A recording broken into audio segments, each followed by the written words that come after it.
Instagram पर video viral करनार બે શખ્સોને દબોચી લેતી વન વિભાગની ટીમ।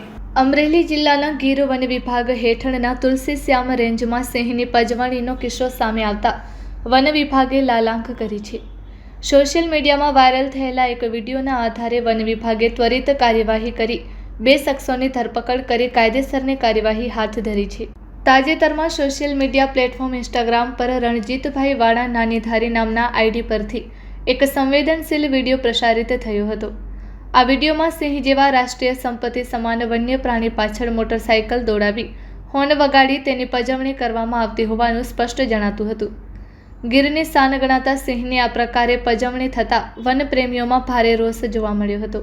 આ ગુનાની ગંભીરતાને ધ્યાને લઈ નાયબ વન સંરક્ષક શ્રી વિકાસ યાદવ અને મદદનીશ વન સંરક્ષક શ્રીના સીધા માર્ગદર્શન હેઠળ તુલસીશ્યામ રેન્જ ફોરેસ્ટ ઓફિસર અને તેમની ટીમે ટેકનિકલ સર્વેલન્સ અને હ્યુમન ઇન્ટેલિજન્સની મદદથી ગણતરીના કલાકોમાં આરોપીઓને શોધી કાઢ્યા હતા। પકડાયેલ આરોપીઓના નામ શિવરાજભાઈ દેલુભાઈ માંજરિયા રહે નાનીધારી તાલુકો ખાંભા તેમજ રણજીતભાઈ ધીરુભાઈ વાડા રહે નાનીધારી તાલુકો ખાંભા। કબજે કરેલ મુદ્દામાલ iPhone 70 pro max video shoot કરવા માટે વપરાયેલ જીઓ સિમ કાર્ડ તેમજ Hero Splendor motorcycle number GJ14AL 1533। આરોપીઓ વિરુદ્ધ વન્ય પ્રાણી સંરક્ષણ અધિનિયમની અત્યંત કડક કલમો મુજબ ગુનો નોંધી જેલ હવાલે કરવામાં આવ્યા છે। ખાંભાની ફર્સ્ટ ક્લાસ જ્યુડિશિયલ મેજિસ્ટ્રેટ કોર્ટમાં આરોપીઓને રજૂ કરતા વન વિભાગની દલીલોને ધ્યાને રાખી નામદાર કોર્ટે 2 દિવસના રિમાન્ડ મંજૂર કર્યા છે, જેથી આ ગુનામાં અન્ય કોઈની સંડોવણી છે કે કેમ તેની વધુ તપાસ કરી શકાય। વન વિભાગની જાહેર અપીલ કરવામાં આવી છે કે વન્ય પ્રાણીઓ એ પ્રકૃતિનું અનમોલ ઘરેણું છે અને સિંહ એ આપણી ગૌરવશાળી વિરાસત છે। માત્ર સોશિયલ મીડિયા પર સસ્તી પ્રસિદ્ધિ કે લાઇક્સ મેળવવા માટે નિર્દોષ વન્યજીવોને ભયભીત કરવા કે તેમની પાછળ વાહનો દોડાવવા એ કાયદેસર રીતે ગંભીર અને બિનજામીનપાત્ર ગુનો છે। વન વિભાગ આવી અનૈતિક પ્રવૃત્તિઓ કરનારા તત્વો પર સતત વોચ રાખી રહ્યું છે। જો કોઈ પણ વ્યક્તિ વન્યજીવ સંરક્ષણ કાયદાનું ઉલ્લંઘન કરશે તો તેની સામે કડકમાં કડક કાયદાકીય પગલાં ભરવામાં આવશે, તેની જનતાએ નોંધ લેવી। Report by Sarfaraz Khokhar, Amreli.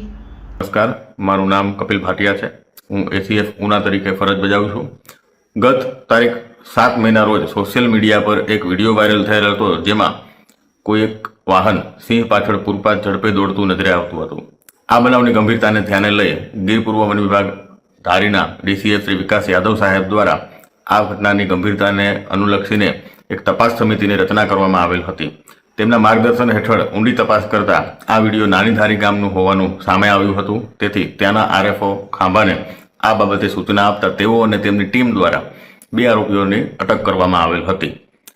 ત્યારબાદ આજરોજ 11/5/2026ના બંનેને ખાંભા કોર્ટમાં રજૂ કરતા 2 દિવસના રિમાન્ડ પણ મળેલ છે, જેથી આ બનાવ અંગેની વધુ ઝીણવટભરી તપાસ થઈ શકે। વધુમાં ઉમેરવાનું કે સિંહ પજવણી એ વન્ય પ્રાણી અધિનિયમ 1972 હેઠળ એક ગંભીર ગુનો છે, તેમજ આ ગુના હેઠળ 3 થી 7 વર્ષની સખત સજાની જોગવાઈ પણ છે। તો લોકોને નમ્ર અપીલ છે કે આવા પ્રકારના બનતા બનાવો જો આપના ધ્યાને આવે તો તુરંત વન વિભાગને અથવા તો લાગુ સ્ટાફને, સ્થાનિક સ્ટાફને તુરંત જાણ કરવી, જેથી આવા પ્રકારના બનાવો બનતા અટકાવી શકાય અને સિંહ જે આપણા ગુજરાત રાજ્યની શાન છે, આપણા દેશની શાન છે, તેની ગરિમા આપણે જાળવી શકીએ, તેનું આપણે સંરક્ષણ સંવર્ધન કરી શકીએ। જય હિન્દ।